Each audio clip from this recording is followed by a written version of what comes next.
الله أكبر الله أكبر.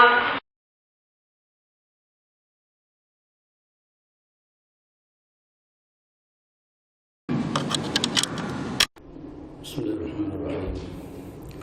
السلام عليكم ورحمة الله وبركاته. الحمد لله رب العالمين، والصلاة والسلام على رسول الله صلى الله عليه وسلم وعلى آله وصحبه ومن اهتدى بهديه واستنى بسنته إلى يوم الدين. سبحانك لا علم لنا إلا ما علمتنا إنك أنت العليم الحكيم، ولا حول ولا قوة إلا بالله العلي العظيم. رب اشرح لي صدري ويسر لي أمري واحلل عقدة من لساني يفقهوا قولي. عليك توكلنا وإليك أنبنا وإليك المصير. أما بعد. Alhamdulillah, muslimin dan muslimat yang dirahmati Allah Subhanahu wa taala sekalian. Pertama sekali sama-sama kita syukur kepada Allah Subhanahu wa taala pada pagi ini. Alhamdulillah kita dapat bersama di rumah Allah Subhanahu wa taala. Kita doa supaya kita termasuk dalam golongan yang disebut oleh Nabi sallallahu alaihi wasallam, burika ummati fi bukuriha. Nabi sallallahu alaihi wasallam sebut Allah Taala berkati umat dia di waktu pagi. Ataupun dalam riwayat lain Nabi sallallahu alaihi wasallam berdoa kepada Allah Subhanahu wa taala, Allahumma barik li ummati fi bukuriha. Ya Allah, berkatilah umat aku di pagi-pagi mereka. Alhamdulillah, tuan-tuan semua, ini salah satu daripada doa Nabi sallallahu alaihi wasallam, dan kita harap insya-Allah kita sebahagian daripada orang yang termasuk dalam doa ini insya-Allah. InsyaAllah untuk pagi ini tuan-tuan semua saya nak bawa apa dia ni, sifat ataupun perangai ahli syurga mana yang disebut oleh Nabi sallallahu alaihi wasallam. Syurga ni tuan-tuan semua adalah puncak semua orang nak berlaku. Cuba tanya orang-orang yang tak sembahyang ke apa semua, kalau ditanya dia memang nak syurga belaka lah. Ini puncak kehidupan kita, dan kita sentiasa berdoa kepada Allah Subhanahu wa taala, Allahumma inna nas'alukal jannah. Kita minta supaya Allah Subhanahu wa taala kurnia kepada kita syurga Allah Subhanahu wa taala. Di sana syurga ni barang mahal tuan-tuan semua, satu perkara yang begitu menilai di sisi Allah Subhanahu wa taala.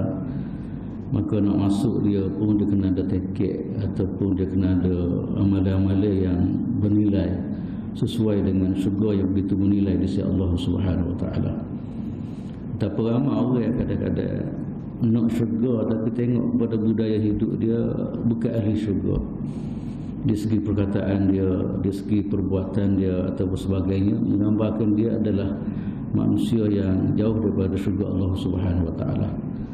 InsyaAllah hari ini tuan-tuan semua saya buat satu hadis Nabi sallallahu alaihi wasallam yang dikeluarkan oleh Imam At-Tabrani dalam kitab Al-Awsat, dan katanya hadis ini adalah hadis segi sanad dia adalah hasan. Satu hadis daripada Sauban radhiyallahu anhu qala Rasulullah sallallahu alaihi wasallam, tuba liman malaka lisanahu wasi'ahu baituhu wa baka ala khati'atihi. Hadis daripada Sauban radhiyallahu taala anhu, Rasulullah sallallahu alaihi wasallam sabda, tuba makna dia tuba dalam bahasa Arab makna dia syurga lah, tuba ataupun kebaikan atau pokok yang ada dalam syurga Allah Subhanahu wa taala. Ataupun kata lain, orang ini adalah orang yang memiliki sifat untuk mendapat syurga Allah Subhanahu wa taala. Tuba liman malaka lisanahu. Apa dia ni, syurga bagi orang yang dapat menjaga lidah dia. Yang kedua ialah yang mengelak diri daripada fitnah. Yang tiga pula ialah dia tangisi daripada kesilapan yang dia lakukan. Ini tiga perkara tu. Hadis ni pendek sebenarnya, tapi sebenarnya dia adalah apa dia ni, kalau kita dapat menghayati dalam kehidupan kita, kalau mengikut apa yang disebut dalam hadis ni adalah orang yang dapat layak untuk dapat syurga Allah Subhanahu wa taala. Tuan-tuan semua, sebelum saya pergi kepada hadis ni, mana biasa kita tengok sikit apa dia ni sejarah ataupun apa dia kehidupan ataupun apa dia panggil sejarah lah apa di perawi hadis kita pada pagi ini. Nama dia Saubah radhiyallahu taala anhu. Saubah ni tuan-tuan semua, antara kelebihan dia adalah sebagai penyambung apa yang Nabi sallallahu alaihi wasallam sapa kepada dia, sapa kepada kita, lebih macam itulah. Ataupun sebagai orang tengah daripada Rasulullah sallallahu alaihi wasallam sapa maklumat kepada kita. Dan saya pernah sebut bahawa sahabat ni dia adalah kerja dia menyampaikan risalah Allah Subhanahu wa taala. Dia mewarisi kerja-kerja Nabi sallallahu alaihi wasallam. Kalau kerja Nabi adalah tabligh, menyampaikan risalah Allah Subhanahu wa taala, maka begitulah kerja-kerja para sahabat radhiyallahu taala anhum. Apa saja dia dengar dari Nabi sallallahu alaihi wasallam, walaupun beberapa patah perkataan, dia akan sapa maklumat tersebut kepada kita. Yang pertama sekali adalah dia menyahut suruhan Nabi sallallahu alaihi wasallam, balighu anni walau ayah, sapalah daripada kamu, daripada aku walaupun satu ayat. Yang kedua pula, Nabi sallallahu alaihi wasallam pesan kepada dia orang, falyuballighu syahid al-ghaib, orang yang hadir pada hari ini dalam majlis ilmu, maka tolong sapalah pada dia ni ilmu ni kepada orang tidak hadir. Sebab tu kadang-kadang berlaku di kalangan sahabat radhiyallahu taala anhum, dia gilir. Contohnya Sayyidina Umar Khattab radhiyallahu taala anhu, ada masa-masa kadang-kadang tuan-tuan semua dia tak sempat lagi masjid, lagi dengar majlis Nabi sallallahu alaihi wasallam, dia giling jiran dia. Jiran dia pergi, kemudian jiran dia balik cerita ke dia. Kalau jiran dia tak boleh pergi, dia pergi, dia akan cerita kepada jiran dia. Itulah apa yang pernah berlaku di kalangan sahabat radhiyallahu taala anhum. Kemudian ketiga pula antara benar besar sekali ialah sahabat bimbang termasuk dalam golongan yang menyembunyikan ilmu Allah Subhanahu wa taala. Sembunyi ilmu Tuhan ni dia bukan kesalahan biasa. Kalau tengok dalam Al-Quranul Karim, dia adalah termasuk dalam kesalahan dosa besar. Alladzina yaktumuna ma anzalna minal bayyinati wal huda min ba'di ma bayyanahu lin-nasi fil kitab ulaika yal'anuhumullahu wa yal'anuhumul la'in. Kalau tengok pada ayat ni tuan-tuan semua, orang yang sembunyi ilmu Allah Subhanahu wa taala ni adalah orang itu adalah ulaika yal'anuhumullah, mereka yang akan dilaknat oleh Allah Subhanahu wa taala. Biasanya kalau kesalahan ia kemuncak apa dia ni hukuman laknat, dan kata-kata lain ulama mengatakan itu pecaman, itu adalah dosa besar. Kalau kita baca hadis ke atau baca Quran ke, di akhir maknanya kesalahan disebut sebagai orang yang dilaknat, maka itu adalah pecaman. Kesilapan tersebut adalah kesilapan dosa besar. Itulah tuan-tuan semua, itu antara perkara yang menyebabkan sahabat-sahabat radhiyallahu taala anhum sangat-sangat prihatin, sangat-sangat cakna kepada siapa apa saja yang dia dengar dari Nabi sallallahu alaihi wasallam. Ada semua sahabat kadang-kadang saat-saat akhir dia simpan hadis.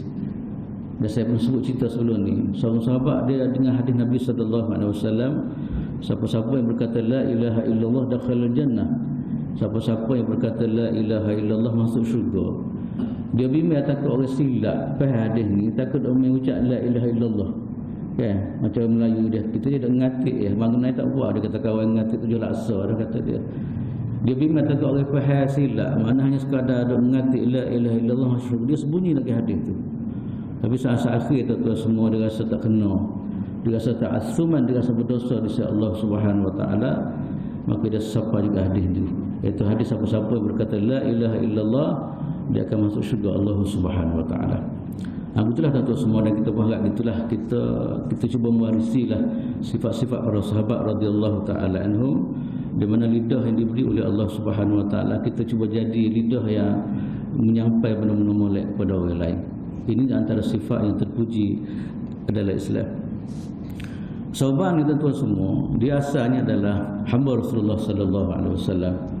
Rasulullah beli dia pada masa Nabi dulu, tuan-tuan semua, perhambaan ni satu benda biasa lah. Hasil daripada perang, hasil daripada apa semua, maka di sana orang jual orang. Kan, dikatakan maknanya gitulah, di kedai-kedai dan sebagainya, ada tempat-tempat panggil jual hamba dan sebagainya. Dalam Islam tuan-tuan semua, perhambaan ini maknanya Islam cuba selesai perhambaan dengan berbagai-bagai cara lah. Kadang-kadang Rasulullah galak sahabat kadang-kadang dalam bentuk kifarat dan sebagainya. Akhir sekali beberapa tahun kemudian tuan-tuan semua, akhir sekali maknanya amalan perhambaan tak ada dalam masyarakat Islam. Hasil daripada targhib, semangat yang diberi oleh Nabi sallallahu alaihi wasallam, di mana besar sangat pahala bagi orang yang memerdekakan hamba. Kalau ikut cerita mengatakan Sauban itu salah seorang daripada hamba yang dibeli oleh Nabi sallallahu alaihi wasallam, dan akhir sekali Nabi merdeka dia. Kan Nabi mulia dia, Nabi merdeka dia, orang jadi orang bebas mana orang biasa. Dan apabila tuan-tuan semua Nabi merdeka dia sentiasa hidup bersama dengan Nabi sallallahu alaihi wasallam. Dia wakaf hidup dia bersama, duduk bersama Nabi, belajar bersama Rasulullah sallallahu alaihi wasallam, makan sekali, minum sekali dan sebagainya. Dan dia ni sangat-sangat dia ni cinta sangat, sayang sangat kepada Rasulullah sallallahu alaihi wasallam. Siapa riwayat mengatakan satu masa dia pergi jumpa Nabi sallallahu alaihi wasallam dalam keadaan pucat muka dia. Di mana pucat ni Nabi pun tengok apa pucat muka ke apa semua tadi. Nabi tanya dia, apa yang membuatkan muka kamu berubah? Dan biasanya kalau muka berubah ni ada sebab lah. Nampak sinar molek tu ada guna gembira ke mana? Kalau nampak pucat si ke apa semua tu mesti ada masalah. Nabi sallallahu alaihi wasallam tengok dia ni dalam keadaan gitu tu semua. Akhir sekali Rasul tanya buat apa? Dia kata sebenarnya saya Rasulullah kata dia, saya duk mikir masa depan lah.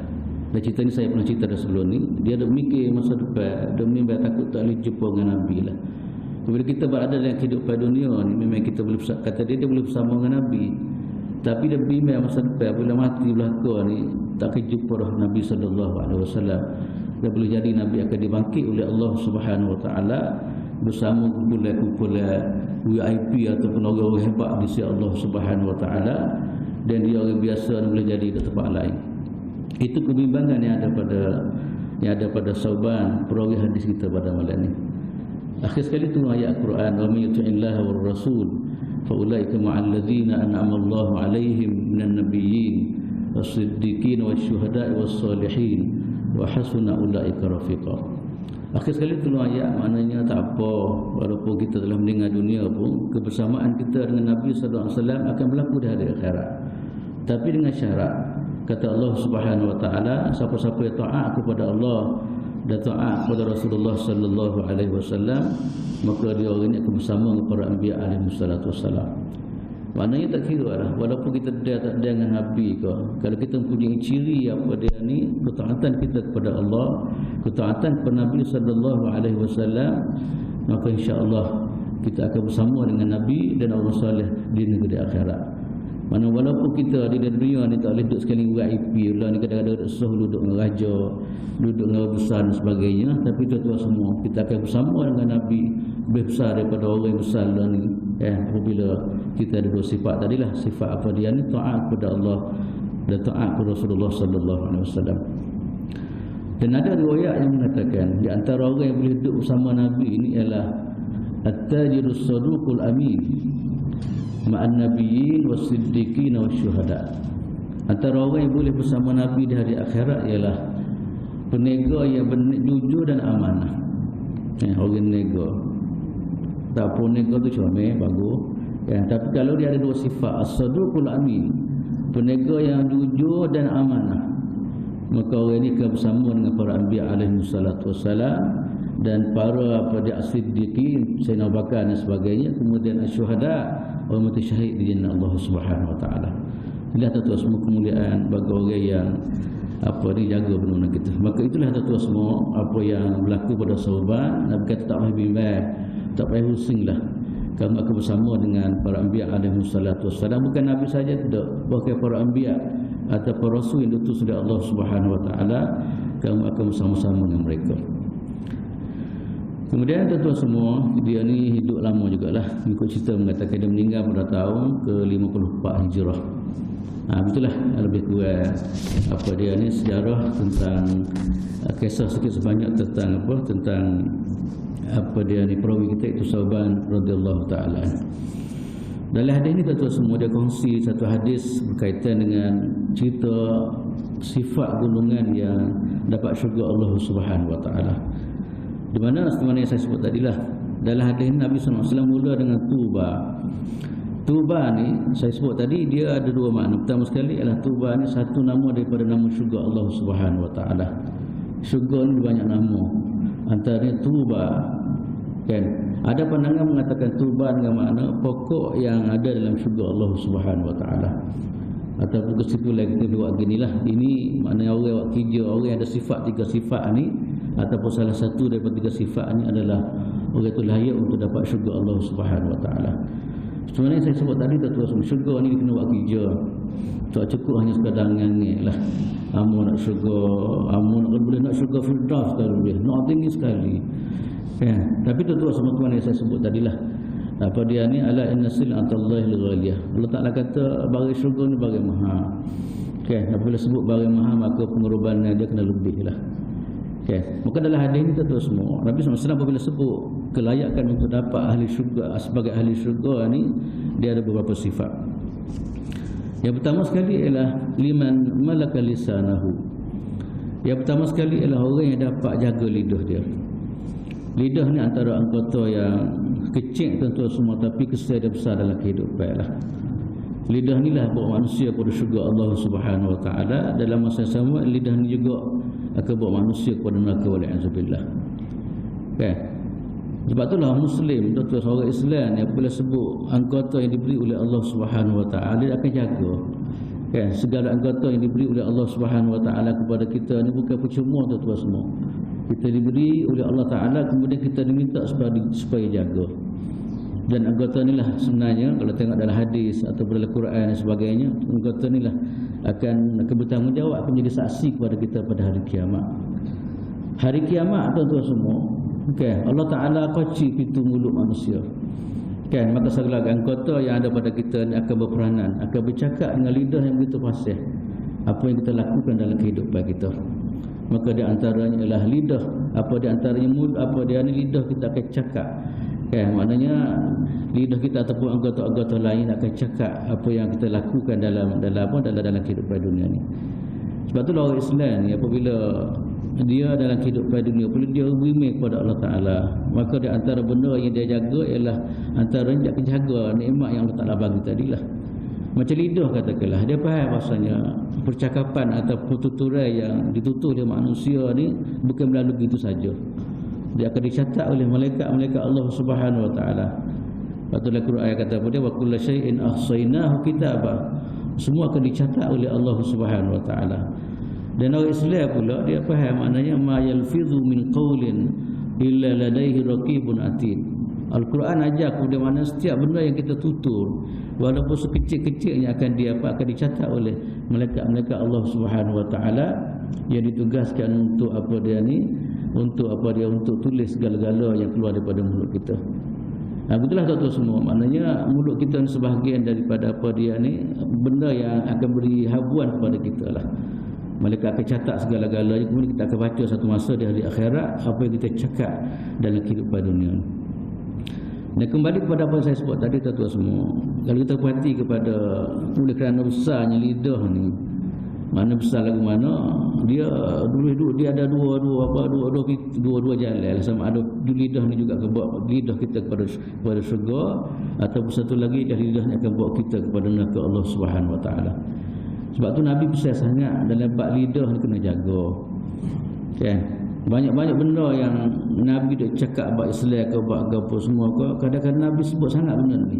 Benda lidah yang kecil tapi kesan dia besar dalam kehidupan. Saya nak bawa hadis-hadis Nabi tu semua, hadis-hadis yang dia Nabi sebut tentang ni penjagaan lidah. Okay. Ada satu riwayat mengatakan Nabi kata man waqahu Allahu syarra ma baina lihyaihi wa syarra ma baina rijlaihi dakhala al-jannah. Nabi SAW mengatakan, Nabi kata siapa-siapa yang Allah Ta'ala jaga dia daripada antara benda dia antara Allah Ta'ala jaga lidah dia lah. Yang kedua pula Allah Ta'ala jaga faraj dia, maka dia adalah ahli syurga Allah Subhanahu Wa Ta'ala. Maknanya kalau orang boleh jaga dua perkara, Allah Ta'ala bagi taufik dia, Allah Ta'ala bimbing dia sehingga dia boleh jaga lidah dia. Jaga lidah ni bukan maknanya tak kecak langsung bisu, bukan. Maknanya dia pastikan lidah dia kecek ke apa semua tu, pastikan barang molek. Kan, dua perkara Nabi kata siapa-siapa yang boleh jaga dua perkara ni, dia adalah dakhilul jannah, dia adalah ahli syurga Allah Subhanahu wa taala. Kemudian Nabi pernah sebut apabila orang tanya Nabi SAW, man najah ya Rasulullah, apakah yang menyebabkan manusia yang berjaya? Apa dia pintu atau kunci kepada kejayaan? Nabi SAW mengatakan, antara Nabi kata kepada Nabi kata, amlik alaika lisanak. Nabi kata jaga lidah awak, jagalah lidah kamu, kan? Kemudian Nabi sebut dalam hadis lain, Nabi kata apabila orang tanya Nabi, apakah orang Islam lagu mana orang Islam yang paling molek sekali? Apakah petanda atau pecemeh ataupun alamat seorang Muslim itu paling baik sekali si Allah Subhanahu wa taala? Maka Nabi SAW mengatakan, Nabi kata, man salimal muslimun min lisanihi, iaitu orang yang selamat daripada lidah dia. Itu orang terbaik sekali. Sebab tu kadang-kadang kita berjiran ni, kalau kita usah orang dia tu sebenarnya dia tak pernah kata kau orang tu, kan? Kita rasa syukur lah kadang-kadang. Tak, kalau orang tu mati, kita dengar cerita kata dia ni memang bak orang lain ni tak cara langsung, kata tak cara bukan maknanya. Kan maknanya bak orang lain memang tak ada sikap apa nak buka pun nak wajah nak buka apa semua, kan. Ini tentu semua adalah, kalau mengikut dalam hadis ni, antara orang yang paling baik di sisi Allah Subhanahu wa taala. Sebab itulah tentu semua saya dah sebut, saya kata apa dia ni lidah ni adalah laluan kepada syurga Allah Subhanahu wa taala, dan lidah juga tentu semua adalah laluan kepada neraka wal-'iyadzubillah. Kita pernah dengar hadis banyak, kita dah belajar sebelum ni lah. Kan, kadang-kadang amalan kuat pun banyak sekalipun, kalau lidah tak jaga tak boleh kesal sebenarnya. Amalan qiyamul lail sokmo, amalan apa dia ni jaga puasa sokmo, tapi kalau lidah tak jadi kerja, mereka memang tak jadi bahagia, bukan macam itulah. Kita pernah dengar cerita, saya pernah sebut banyak kali cerita ni tuan semua. Pernah berlaku pada satu masa Nabi SAW ditanya oleh sahabat radhiyallahu taala, tentang orang tu orang bagus, orang puas, waktu tengah hari dia puasa sunat. Cuma dia waktu malam dia beribadat qiyamul lail, tak ada habis dalam hidup dia, memang penuh dengan ibadat. Cuma soal kata dia tak jaga lidah dia. Nabi kata apa? Nabi kata apa dia ni? Nabi kata dia ni adalah ahli neraka wal-'iyadzubillah. Begitulah tuan-tuan semua nak ceritanya, apa lidah ni satu benda yang cukup bahaya lah. Dan dalam hadis yang kita pernah dengar, Nabi SAW apa dia ni dengar satu masa di Madinah, Nabi dengar suara orang kena azab dalam kubur. Nabi sebut pada sahabat radhiyallahu taala anhum, azab yang berlaku pada diri dia ni adalah antaranya ialah fakana yamshi bin namimah, khijah dia khijah batu api. Lidah dia yang diberi oleh Allah Subhanahu wa taala diguna untuk pelagar dia. Kan? Maka lidah macam inilah lidah yang oleh azbillah, lidah yang akan diazab oleh Allah Subhanahu wa taala. Banyak lagi tuan semua kalau tengok dalam hadis Nabi lah, Nabi minta sangat supaya apa dia ni jaga benda-benda gini. Kemudian saya nak sebut sikit beberapa dalam hadis, kenapa sebenarnya Islam ni minta sangat kita jaga lidah di samping saya sebut tadilah. Kan, makna ini sampai selain daripada saya sebut tadi, sebab apa makna kita diajar supaya jaga lidah. Yang saya sebut tadi kerana pertama sekali apa lidah ni adalah punca kepada kebaikan. Yang kedua, kalau benar-benar kita jaga daripada kejahatan, dia punca apa kita tak jaga boleh jadi dia ada punca kepada kejahatan. Maka di antara Nabi sebut ialah dia boleh bawa kepada ke hati. Kan? Lidah tak jaga ni tuan-tuan semua, kecek mengapu kok si kecek kata kok orang ngupak ke apa semua ni, lidah macam ni lidah akan beri kesan kepada hati dia orang. Kalau mengikut dalam satu riwayat Nabi SAW mengatakan la tuksiru al-kalam, apa dia ni jangan kamu kecek banyak selain daripada bighairi dzikrillah, fa inna kasratal kalam bighairi dzikrillah qaswatun lil qalbi wa inna ab'adan nas minallahi al-qalbul qasi. Nabi SAW mengatakan, Nabi kata jangan kecek banyak selain daripada ingat kepada Allah Ta'ala. Ingat Tuhan ni bukan tak semestinya zikir-zikir saja. Ingat Tuhan kecek baru molek, ingat Tuhan tu. Kalau ke mana? Tak, bukan subhanallah sajalah. Tak, kita apa dia ni, kita kecek. Mana Nabi kata jangan kecek baru tak, jangan banyak kecek ni selain daripada ingat kepada Allah Subhanahu Wa Taala, ataupun kata lain kita jaga percakapan kita. Sebab Nabi kata fa inna kasratal kalam bi ghairi dzikrillah qaswatun lil qalbi. Kerana kecek banyak yang tidak mendatangkan faedah ni, selain daripada ingat pada Allah Subhanahu Wa Taala, dia adalah punca pada kehati. Kehati ni kata semua, dia besar kesal sebenarnya. Kalau kerah benda lain, kerah kepada dia besi itu mungkin kita boleh kata, tapi hati ni kata walaupun kita nampak lembut, kalau dia kerah sungguh memang masalah besar lah. Sebab hati ni kalau dia masalah, dia kerah tu, dia bermasalah, akan menyebabkan benda lain punca kepada masalah lain. Sebab tu dalam Islam, bab penjagaan hati ni kena jaga sangat. Kena bela dia molek, kena tarbiyah dia molek supaya hati tu berfungsi. Sebab hati, kalau hati tidak comel maka akan beri kesan kepada benda lain lah. Sebab tu dalam hadis Nabi SAW mengatakan, Nabi kata ala inna fil jasadi mudghah idza saluhat salahal jasadu kulluh wa idza fasadat fasadal jasadu kulluh ala wahiyal qalb. Nabi kata dalam hati manusia ada seketul daging. Nabi kata apabila baiknya betul-benar tu maka baiklah segala anggotanya, dan sekiranya tak molek benda dalam hati, tak ada hati tadi maka tak baiklah benda-benda lain. Sebab tu dalam hadis ni sama lagi Nabi kata kepada wa inna ab'adan nas minallah, orang yang paling jauh daripada Allah, daripada manusia, manusia yang paling jauh sekali daripada Allah Subhanahu Wa Taala ialah al-qalbul qasi, ialah manusia yang hati yang kerah. Kita boleh tengoklah tuan-tuan semua, orang hati kerah ni memang susah kadang-kadang. Kita baca Quran ke buat abdak begitu je lah. Kita ajak banyak kali buat mari semaya ke berapa semua, gitulah tu hati yang kerah. Ni pada kita bimbang sekali lah. Sebab tu lah makna tuan-tuan semua, kalau makna lidah ni adalah punca, kalau tak guna cara, dia adalah punca kepada menyebabkan hati kita masalah ataupun hati kita rosak. Sebab itulah Rasulullah sallallahu alaihi wasallam percaya sangat dalam hadis yang kita baca tadi tuan-tuan semua, supaya apa dia ni, lidah ni perlu dijaga dan sebagainya. Sebab lidah ni dia mudah sangat kita kecek bau dengan lidah juga. Apa dia ni nak pelaga orang dengan lidah juga. Banyak benda boleh berlaku. Cepat sangat benda walaupun tidak betul dan sebagainya, tapi di segi apa dia ni, maknanya boleh pergi dua, kejahatan pun mudah, kemudian kebaikan mudah. Mengikut apa dia, mengikut kita bina dia oranglah. Itulah kita doa moga-moga Allah Subhanahu Wa Taala selamat lidah kita dari barang-barang tak molek. Sebab itulah kita diajar doa apa dia, Allahumma tahhir qalbi minan nifaq wa amali apa dia minar riya wa lisani minal kadhib. Antara doa yang comel yang selalu kita dengar duk baca kepada dia, Allahumma tahhir qalbi minan nifaq, ya Allah jauhkan hati aku daripada nifaq, wa amali minar riya, dan amalan aku daripada riya, selagi ialah wa lisani minal kadhib, lidahku daripada dusta. Kata lain, minta Allah Subhanahu Wa Taala jaga betul-betul apa dia, minta Allah Taala jaga lidah kita daripada perkara-perkara yang tidak molek. Itu diajar tu dalam doa. Wa lisani minal kadhib, ya Allah selamatkanlah lidahku daripada sifat dusta, daripada kecek bohong dan sebagainya. Itulah tuan-tuan semua yang pertama antara apa dia ni ahli syurga Allah Subhanahu Wa Taala ialah orang yang jaga lidah dia. Yang kedua pula ialah tuan-tuan semua, dalam hadis ini Nabi sallallahu alaihi wasallam mengatakan, yang kedua pula ialah apa dia ni, yang kedua ialah wasi'ahu baituhu. Yang kedua ni pula ialah orang yang jaga, mengelak diri daripada fitnah.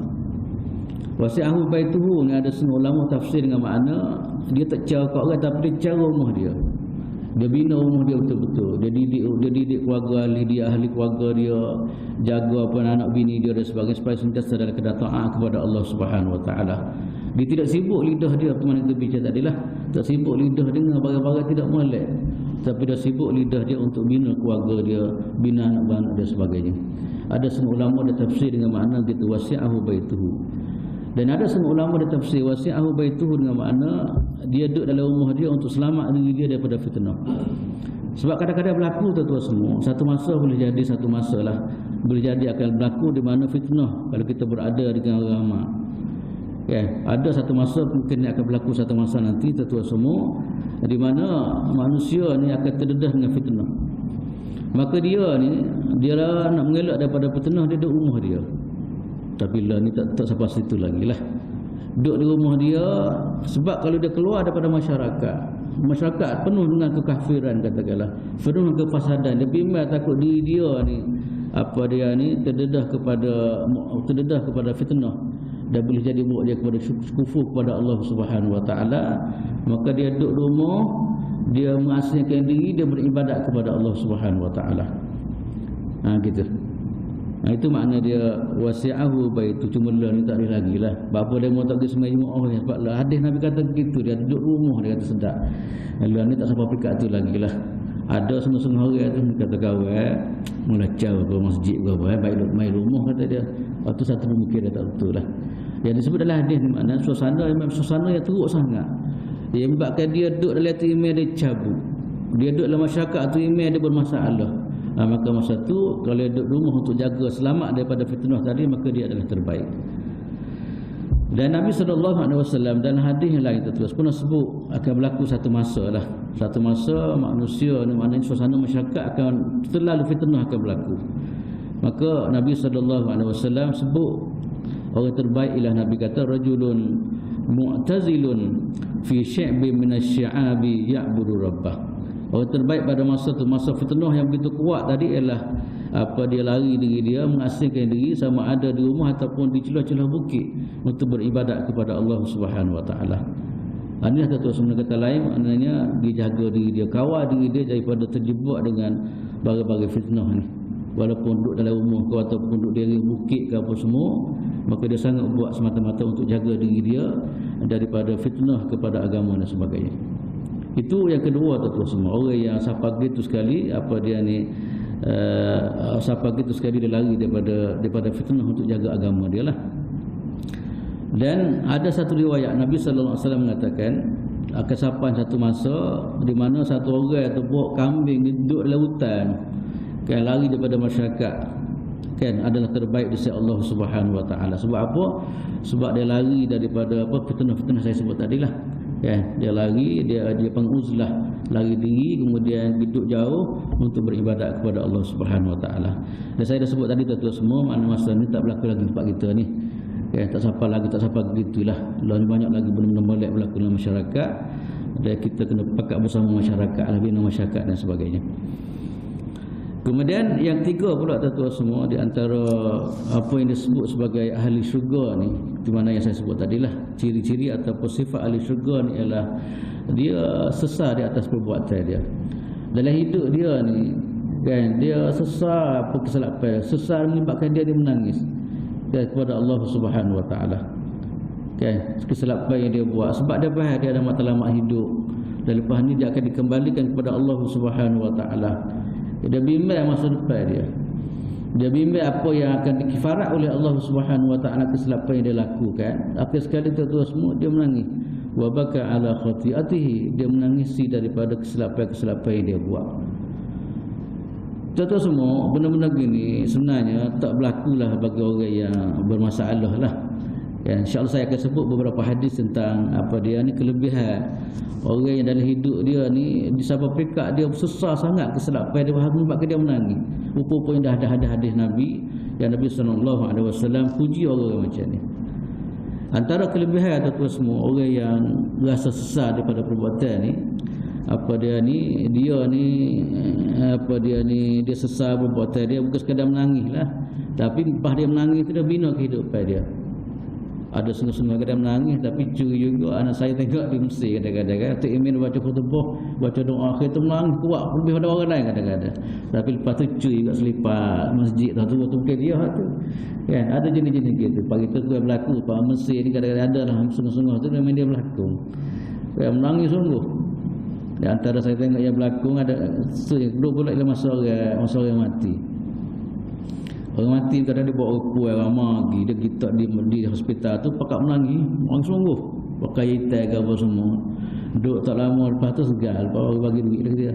Memang orang khusus untuk apa dia ni pergi menangis pada si orang kena si orang mati dan sebagainya. Berarti ni amal jahiliah sebenarnya. Ada lagi barang-barang gitu. Kita tengok lagi mesti ada lagi barang-barang gitu. Ya, pokok dia naik beng ramah-ramah, pakai hitam gawa semua, kemudian sampai hospital ataupun tempat mati tu menangis sungguh. Memang menangis sungguh dalam luar biasa kadang-kadang. Tapi lepas tu senyap-senyap sungguh. Lepas tu kan, tu tak sil kata. Kalau ni menangis sini tu menangis, kemudian dia sesat terhadap perbuatan dia, kemudian dia ubah sikap dia. Kalau dia tak pernah semaya, dia akan semaya. Kalau dia semaya dah sore diri, dia akan semaya Jumaat. Kalau dia malah ngaji, sesat, dia akan ngaji dan sebagainya. Kata lain, tangisan yang benar-benar lahir daripada keinsafan, yang keinsafan tak ada beri kesan dalam kehidupan dia lah. Perubahan akan berlaku dalam kehidupan dia. Okey, dalam hadis Nabi sallallahu alaihi wasallam sebut tangisan orang menangis ni besar tak besar apa dia ni, pahala di sisi Allah Subhanahu wa taala. Antara Nabi sebut, antara senara orang yang dapat duduk di daungan aras pada hari kiamat, 7 orang yang 7 golongan Nabi sebut. Di antaranya ialah wa rajulun dzakarallaha khalian fafadat ainah. Antara ciri mereka adalah orang yang menangis dalam keadaan sunyi-sunyi, sore dia menangis kerana takut pada Allah Subhanahu wa taala. Kan? Yang kedua pula, dalam hadis Nabi SAW mengatakan tangisan orang yang menangis kerana penyesalan ni adalah tak masuk neraka. Nabi kata dalam hadis Nabi kata la yalijun nar rajulun baka min khasyatillah, yang tak akan masuk neraka Allah Subhanahu wa taala, di mana orang yang orang yang menangis mata-mata kerana Allah Subhanahu wa taala. Yang ketiga pula tuan-tuan semua, orang menangis kerana semata-mata kerana insaf ini adalah orang yang paling disukai oleh Allah Subhanahu wa taala. Laisa syai'un ahabba ila Allah min qatrataini wa asaraini. Kata dia, tidak ada perkara yang paling disukai oleh Allah Subhanahu wa taala daripada daripada linangan tangisan orang yang takut kepada Allah Subhanahu wa taala. Nah, banyak lagi lah tuan-tuan semua hadis-hadis yang kita dapati, dan cuba tengok di kalangan para anbiya gitulah. Nabi SAW dia kadang-kadang apabila berdoa kepada Allah Ta'ala, dia menangis sungguh kadang-kadang, takut padahal dia tidak berdosa. Pernah satu masa Nabi SAW dalam peristiwa peperangan Badar, kan, masa tu tentera Islam tak ramai sangat, lebih kurang 313 orang. Berdepan dengan musuh Islam begitu ramai, apa 1000 orang, kelengkapan yang begitu lengkap. Kan, Nabi berdoa pada peperang itu, Nabi berdoa kepada Allah Ta'ala, Allahumma intahlik hadhil isabah lan tu'bad fil ardi abadan. Antara doa Nabi panjang-panjang itu Nabi berdoa, nangis, dia kadang menangis Nabi. Ya Allah, sekiranya kamu binasa kumpulan ini, maka lepas ini tak ada orang lagi akan menyembah kamu ya Allah. Dalam keadaan menangis tuan-tuan semua, Sayyidina Abu Bakar, ya Rasulullah, cukuplah kata dia, Allah Ta'ala akan bantu kamu, Allah Ta'ala akan tolong kamu. Maknanya cuba tengok tuan-tuan semua, itulah keadaan Nabi SAW. Dan kita tengok dalam waktu malam-malam dan sebagainya, itulah tangisan Nabi SAW apa dia ni kerana Allah Subhanahu wa taala. Banyak lagi tuan-tuan semua kalau tengok dalam segi hadisnya, kan, tangisan kerana keinsafan akan ditambah iman kepada Allah Subhanahu wa taala. Kemudian tangisan kerana keinsafan ini akan diberi rezeki oleh Allah Subhanahu wa taala. Kemudian tangisan apa dia kerana kesilapan ini adalah Allah Taala akan mudah segala-galanya. Okay.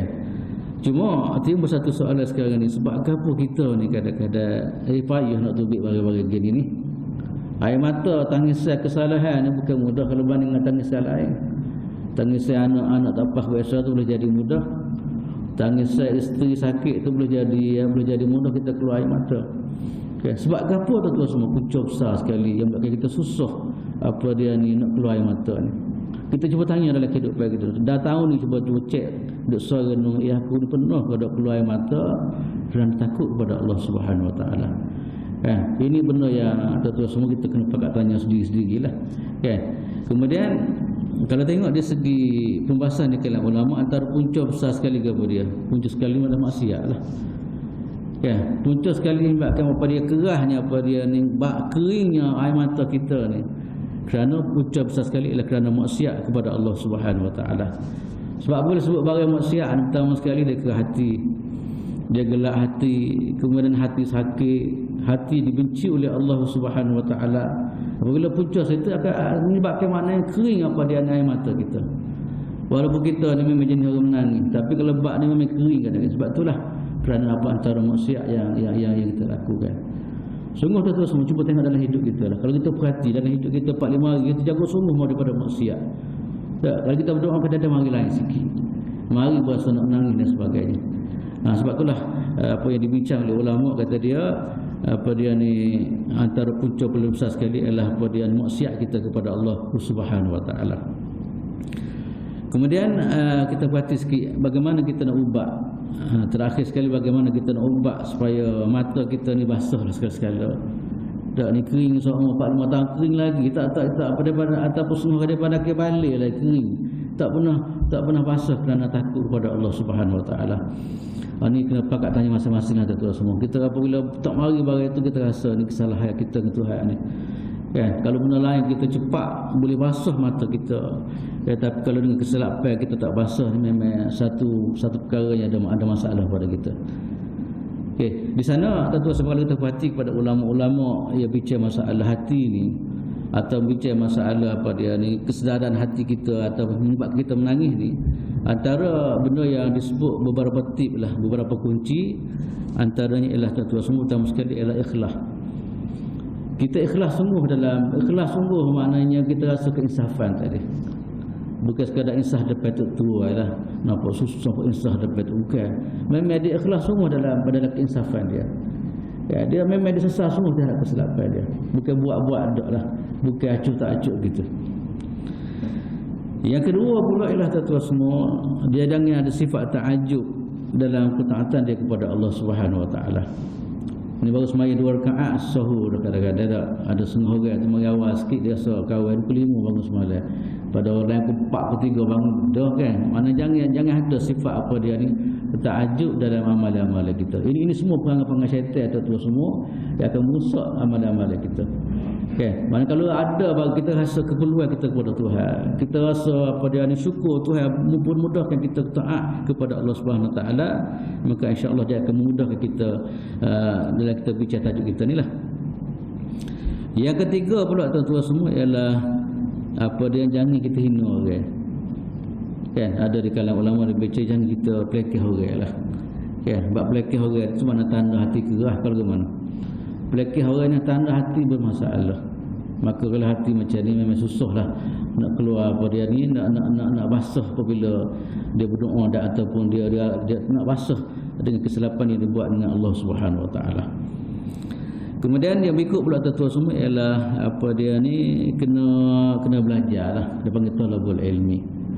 Kena mengaji. Bila kita mengaji tuan-tuan semua, kita akan baca, kita akan tahu hakikat sebenar, kemudian kita akan jumpa bagaimana sikap-sikap salafus soleh dia menangis di atas kesilapan dia dan sebagainya. Kita boleh ambil contoh-contoh dia. Bagaimana Sayyidina Abu Bakar, bagaimana Sayyidina Umar, bagaimana orang lain dan sebagainya. Sebab tu dengan ilmu ni dia boleh bimbing kita segala-galanya. Kemudian yang berikut pula ialah baca Quran. Baca Quran dengan tadabbur lah. Sebab tu dalam Islam Quran ni kita jangan tinggal barang-barang gitu. Ni kita nak pada tangisan tapi Quran tak pernah baca. Ada semua orang tu kadang-kadang Quran tak baca, kita tanya dia memang tak baca lah. Tapi telefon enggak masya-Allah, kalau tak masa kosong sikit dia selalu. Tapi bab Quran ni kadang-kadang kurang berlaku. Sebab tu dia antara benda yang disebut oleh ulama untuk rawat hati kita. Supaya pada kita ada keinsafan yang membawa kepada kita kita tangisi di atas kesilapan kita. Di antaranya ialah apa dia kita baca Quran dengan tadabbur. Kemudian berikut pula ialah tuan-tuan semua ialah apa dia zikrul maut, ingat pada mati. Sebab tu dalam Islam kadang-kadang kita diajar ziarah orang kalau sakit, diajar penajar apa dia ni, ajar kita pergi kubur dan sebagainya. Itu semua adalah untuk ingat kita kepada Allah Subhanahu Wa Taala. Sebab tu kalau orang ingat mati tu benar-benar ingat dia kan mari barang-barang gini ni. Ya aku nak mati ni, Allah kesilapan banyak dan sebagainya. Maka akhir sekali tuan-tuan semua dia akan beri kesan akan maknanya kekurangnya mata kita nak akan basah sekali-sekala. Dan akhir sekali tuan-tuan semua ialah kita kena banyak doa lah kepada Allah Ta'ala. Banyak doa kepada Allah Ta'ala, minta Allah Ta'ala pelembut hati kita, minta Allah Ta'ala beri keinsafan dalam hati kita, dan minta Allah Subhanahu Wa Ta'ala pemudah untuk kita basah apa dia ni mata kita untuk apa semasa kita bertaubat atau masa kita mengingati Allah Subhanahu Wa Ta'ala. Sebab apa tuan-tuan semua, kalau mata ada benda-benda mata basah begini, kalau tengok satu hadis Nabi kata ainani la tamassuhunna, dua mata yang tidak akan disentuh oleh api neraka Allah Subhanahu Wa Taala. Yang pertama sekali mata yang menangis bakat min khasyatillah, mata yang menangis kerana takut kepada Allah Subhanahu Wa Taala. Yang kedua bila mata yang jaga di negara sepadan, jaga malam supaya musuh tak masuk negara kita, dia sangat jaga malam, maka mata macam ni juga akan dinilai oleh Allah Subhanahu Wa Taala. Betullah tuan-tuan semua yang kita boleh bincang pada pagi inilah. Dan kita doalah moga-moga 3 sifat ni kita usahalah tuan-tuan semua supaya kita juga sebahagian daripada orang yang akan dapat tuba, orang yang akan dapat apa dia ni syurga Allah Subhanahu Wa Taala. Iaitu sama-samalah tuan-tuan semua kita doa kepada Allah Taala, minta Allah Taala jaga lidah kita. Yang kedua ialah kita mengelak diri kita daripada fitnah. Yang ketiga pula ialah kita sentiasa insaf di atas kesilapan kita. Dan akhir sekali menyebabkan kita ni menangis, terkenang jasa dia kesilapan kita, takut kita kepada Allah Subhanahu Wa Taala. Maka insya-Allah kalau ada 3 sifat ini Rasulullah SAW sebut tuba, maka dia orang dan layak untuk dapat syurga Allah Subhanahu Wa Taala.